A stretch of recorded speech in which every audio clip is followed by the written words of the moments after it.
सानी और रजब, मैंने कल की मजलिस में कहा था, इसमें कसरत के साथ बारिशें होंगी। इमाम फरमाते दूसरी इसकी दलील यह है कि हमेशा जमीन में चांद ग्रहण पहले होता है और सूरज ग्रहण बाद में होता है, लेकिन जब इमाम की आमद का साल होगा तो सूरज ग्रहण पहले होगा और चांद ग्रहण बाद में होगा, और एक ही महीने में ये दो ग्रहण आएंगे। एक महीने में ये दो ग्रहण लग चुके होंगे। जमीन पर आलमी जंगों का आगाज हो चुका होगा। हदीस की किताबों में जो उस दौर के लोग पढ़ते थे, शायद उन्हें इस तरीके से इस्तारे समझ में ना आते हो जो आज के दौर के लोगों को आ सकते हैं। हदीस की किताबें कहती थी कि मशरिक से आग निकलेगी और मगरब के लोग देखेंगे।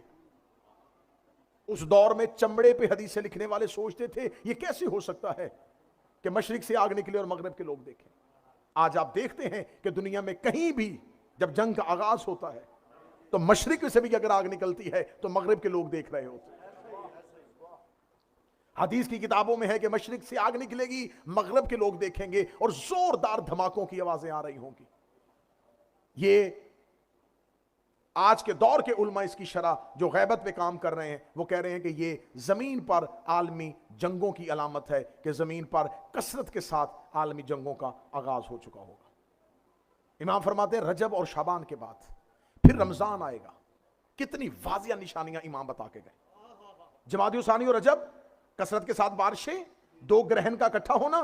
फिर इमाम फरमाते उस रमजान में जब तुम 23 रमजान के अमाल कर लो तो अपने दरवाजों को बंद कर देना और जमीन पर लेट जाना, क्योंकि कसरत के साथ तुम्हारे कानों में इतनी जोरदार धमाकों की आवाजें आएंगी।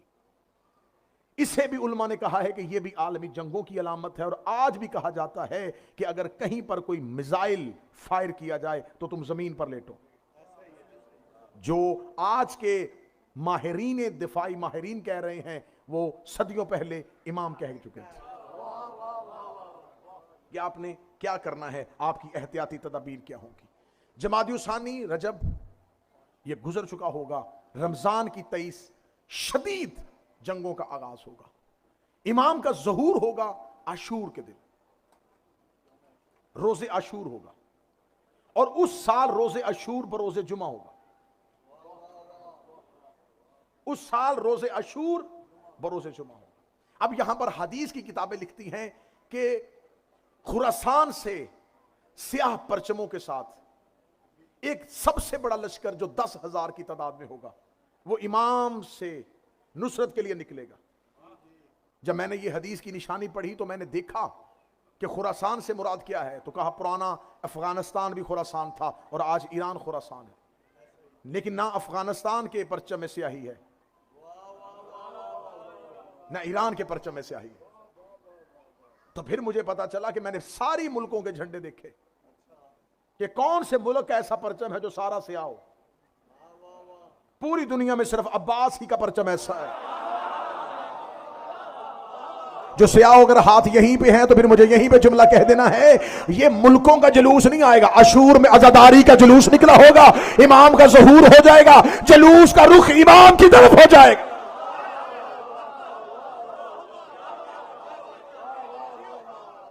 ये जो तुम्हें कहा जाता ना आजादारी के जुलूसों में जाओ, ये इमाम की तरफ जाने की रिहर्सल है।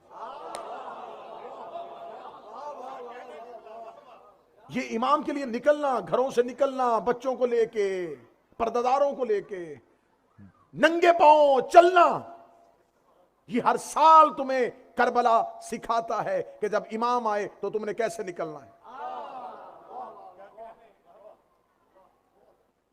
लोग इमाम की तरफ दौड़ रहे होंगे, चारों तरफ से लोग दौड़ रहे होंगे। इमाम मक्का में पहुंच चुके होंगे और इमाम मक्का में अपना गवर्नर कायम करने के बाद इमाम मदीना की तरफ रुख करेंगे। पीछे से इमाम के गवर्नर का कत्ल हो जाएगा, उन्हें शहीद कर दिया जाएगा। इमाम मदीने से दोबारा पलटेंगे। यहां पर 3 शख्सियात का इमाम के साथ खरूज हदीस की किताबों में लिखा है। एक हसनी सैयद, एक जमानी, एक नफ्स ज़किया। ये 3 लोग होंगे। एक का ताल्लुक इमाम हसन की औलाद से होगा जो खुरासान के लश्कर को लीड करता हुआ निकलेगा। ये खुरासान के लश्कर को लीड करेगा और ये इमाम की तरफ जा रहा होगा। सैयद हसनी, ये जब इमाम का पता चल जाएगा कि इमाम जाहिर हो चुके हैं तो सैयद हसनी इमाम से मुलाकात करेगा इमाम इसको अपने पास तबर्रुकात अंबिया की ज़ियारत करवाएंगे इस बात की तस्दीक के लिए कि मैं ही महदी हूं। इमाम के पास जो तबर्रुकात अंबिया होंगे उसमें सुहाब नामी अमामा जो रसूल सर पे रखते थे, यरबू नामी घोड़ा जो रसूल का था, गज़बा नामी ऊंटनी जो नबी की मलकियत थी, जुल्फकार नामी तलवार जो अली की मलकियत थी, मुर्तजिज नामी घोड़ा जो हुसैन का सवारी थी।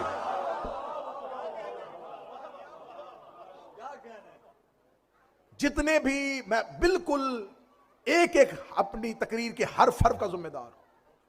इमाम हुसैन अलैहिस्सलाम ने जो 10 मुहर्रम आशूर को जिस घोड़े पे सवारी की जिसका नाम मुर्तजिज था, आप जानवर पालने वाले लोग बैठे होंगे, आप गूगल पे जाके सर्च करके देख लीजिएगा, घोड़े की एवरेज एज जो होती है वो 25 से 30 साल के दरमियान होती है, इससे ज्यादा वो जिंदा।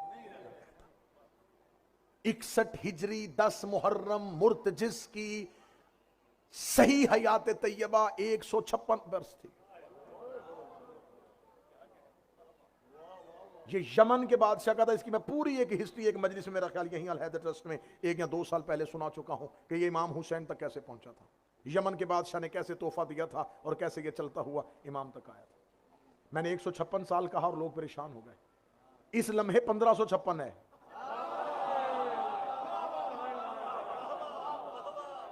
अभी भी गारे अतीक में खड़ा इमाम का इंतजार कर रहा है, क्योंकि ये शहादत हुसैन का ऐनी शाहिद है। इसने हुज्जत को जीन से, हुज्जत इसकी जीन से गिरी थी, अब ये वहीं हुज्जत को सवार करेगा। और मेरी मजबूरी है, क्या करूं कि हमने गुफ्तगू अवामी सतह पे करनी होती है, तो मैंने मुर्तजिज के लिए लफ्ज़ जानवर इस्तेमाल कर दिया, वरना मैं ये जुमला कहने में हक बजानब हूं। मुझे नहीं पता अल हैदर ट्रस्ट में इस भरे मजमे से मुझे को मेरा हक मकीदा मिल जाएगा। 61 हिजरी रोजे अशूर 9 लाख जानवरों में एक मुर्तजिज नामी इंसान भी था। अब बोलो जो हुसैन के नौकर बैठे, 9 लाख हैवानों में एक मुर्तजिज नामी इंसान शऊर से होता है, जिसे अपने इमाम का शऊर ही ना हो, वो इंसान कैसा। अगर आप कहेंगे तो मैं इमाम के खुतबे से बताऊंगा कि इमाम ने 9 लाख को खुतबा देते हुए किन किन जानवरों के साथ तशबीह दी है। होने लगा हूं अगले जुमले के साथ। जिस अब्बास की इतनी जलालत है वो कायम का सिपाही है। हाय हाय हाय, हा हा हा, वो लश्कर कायम का सिपाही है। मक्का से सरकार कायम, मदीना से सरकार कायम वापस आ गए। मक्का में गवर्नर कत्ल हो चुका होगा, यमानी का खरूज हो चुका होगा, सुफियानी का खरूज हो चुका होगा, सैयद हसनी नफ्स ज़किया रुकन और मकाम के दरमियान उसका कत्ल हो जाएगा। इमाम आते ही मस्जिदुल हराम को गिरा देंगे। मस्जिदुल हराम को गिराएंगे, इमाम मस्जिद नबवी गिराएंगे, उसको बिल्कुल उसी बुनियादों पे दोबारा खड़ा करेंगे जैसे रसूल ने खड़ी की थी। खाना काबा की दीवारों को गिराएंगे, काबा फिर वहीं पे तमीर करेंगे जहां से इब्राहिम ने बुनियादों को उठाया था। जब काबा गिरा रहे होंगे, मस्जिद नबी गिरा रहे होंगे, देखिए शोर बरपा होगा, ये मेहदी है, ये महदी है, ये मस्जिदें गिरा रहा है।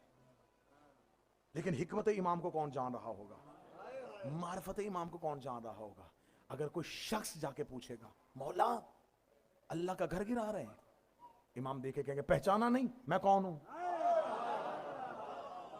ये पत्थर का घर है। खुतबा सुनना इमाम का, इमाम कहेंगे ये पत्थर का घर है, ये ईंटों का घर। इतने पत्थर की पूजा के कायल हो गए कि तुम्हें ईंटों के मकान की फिक्र है। अना उज़्नुल्लाह है सामे, मैं अल्लाह का सुनने वाला कान हूं।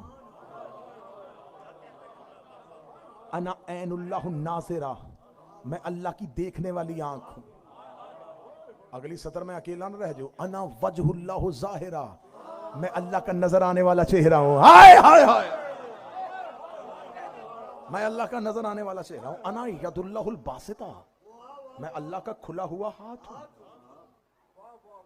मैं हूं अब जमीन पर इलाही नुमाइंदा। दीवार काबा को वहीं से उठाएंगे जहां से हजरत इब्राहीम ने उठाया था। हजर अस्वद को उसी जगह पे रुकन और मकाम का तयन करेंगे। तयन करने के बाद इमाम के लश्कर साथ होगा और इमाम दाखिल हो जाएंगे मदीनतुल मुनव्वरा में, मस्जिदुल हराम से निकल के रोज़ाए रसूल के करीब। Fill in the blanks.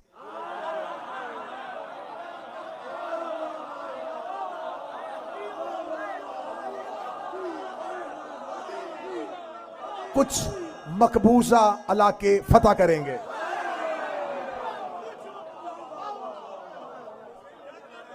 कुछ मकबूजा इलाके लाशों को निकालेंगे, खुश्क दरख्त के साथ लटकाएंगे। दरख्त सरसब्ज़ो शदाब होगा, पत्ते आने शुरू हो जाएंगे। कायम के लश्कर में शामिल होने कहेंगे। हम इन्हें गलत कहते थे, हमारा अकीदा कहीं गलत तो नहीं था। इतना दिल के किसी कोने में सोचेंगे, जुल्फकार यूं निकलेगी बाहर, सर तन से जुदा करेगा। कहेंगे मौला ये तो आपके पीछे आए थे। फरमाया मैं मुनाफिकों को मोमिनों से जुदा कर रहा। इतना सा जर्रा भी, इतना सा जर्रा भी, इतना सा भी जर्रा ना रखना।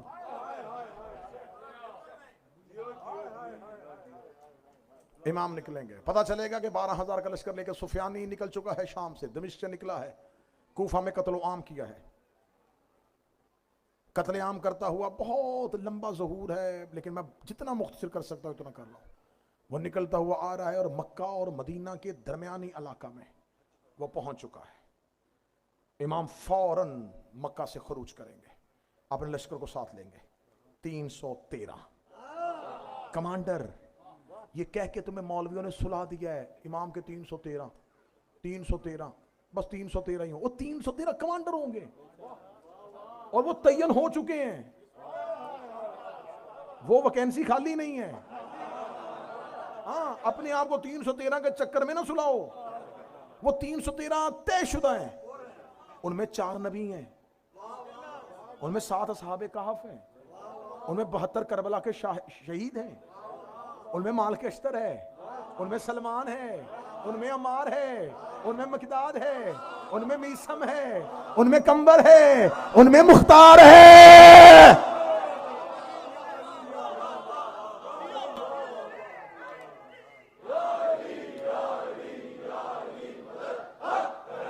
अब इस एक एक के पीछे बहुत बड़ा लश्कर होगा, एक एक के पीछे बहुत बड़ा लश्कर होगा। ये नहीं है कि करोड़ों में तादाद हो जाएगी मानने वालों की, चाहने वालों की, लश्कर इमाम की। लेकिन पहला खरूज 313 के साथ होगा। पहला खरूज 313 के साथ होगा। इमाम 313 को लेकर मक्का से निकलेंगे, वादी बैदा पे जाके सुफियानी का लश्कर आ जाएगा, इमाम का लश्कर आमने सामने आएगा। अब क्योंकि जमीन पर अदल आ चुका है, अब कोई नहीं है कि अब यहां पर कोई माफी मांगे तो होगी, ना ना ना ना ना। अब सिर्फ इंतकाम का दिन है। अब कोई कदमों में गिर के कलमा भी पढ़े, बल्कि यहां तक मैंने रिवायत में पढ़ा है, किताब मेरी गाड़ी में मौजूद है, अगर कोई देखना चाहे, कि जब इमाम कूफा में कत्ल आम कर रहे होंगे तो इतनी तेजी के साथ यूं सर कट रहे होंगे, या एक शख्स कहेगा ऐसे तो अली भी नहीं मारता था, महदी तलवार रोके था, फिर अली की मान लेते, फिर मान लेते अली की। अब कदमों में गिरने का कोई फायदा नहीं। अब कोई ला इलाहा इल्लल्लाह पढ़े, मोहम्मद रसूलुल्लाह पढ़े, अलीयुन वलीउल्लाह भी पढ़े, कोई फायदा नहीं। क्यों? इन्नल वाद, अब अल्लाह ने मोहलत खत्म, बस अब वक्त मालूम आ गया। शैतान को यही कहा था, जी ले जितना जीना है, लेकिन वक्त मालूम तक करूंगा बर्दाश्त, लेकिन वक्त मालूम पे फिर सिर्फ इंतकाम होगा। फिर कोई इमाम के हाथ में एक परचम होगा, उस परचम के ऊपर लिखा होगा अल बायतु लिल्लाह, इसके हाथ पे अल्लाह की बैत करो। आप अगर ऐसे करेंगे तो मैं तो फिर यहीं पे करूंगा। इसके हाथ पे अल्लाह की बैत करो, इमाम के हाथ पे बैत होगी, किसकी? अल्लाह की, क्योंकि जमीन पर अब अदल इलाही उसकी आखिरी हुज्जत आ गई है। अब मुंतकिमुल्लाह आ गया है, अल्लाह का इंतकाम लेने वाला।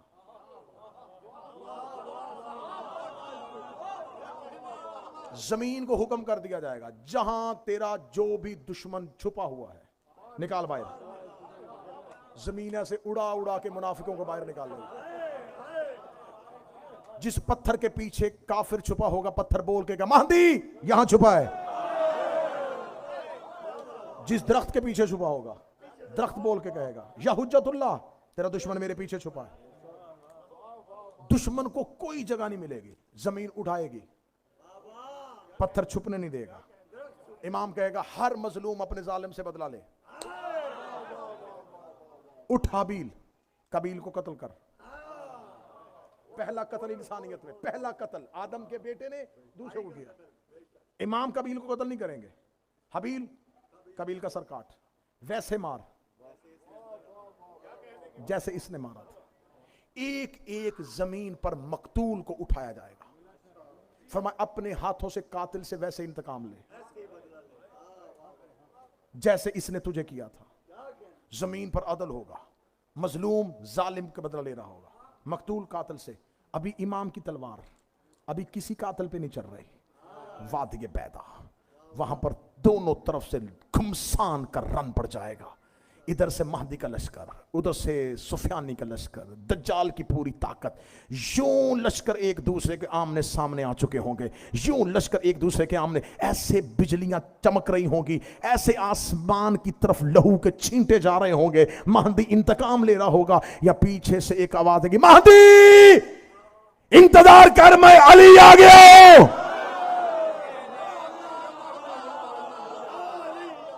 अब जो सरकार अमीर अल मोमिनीन की वापसी होगी,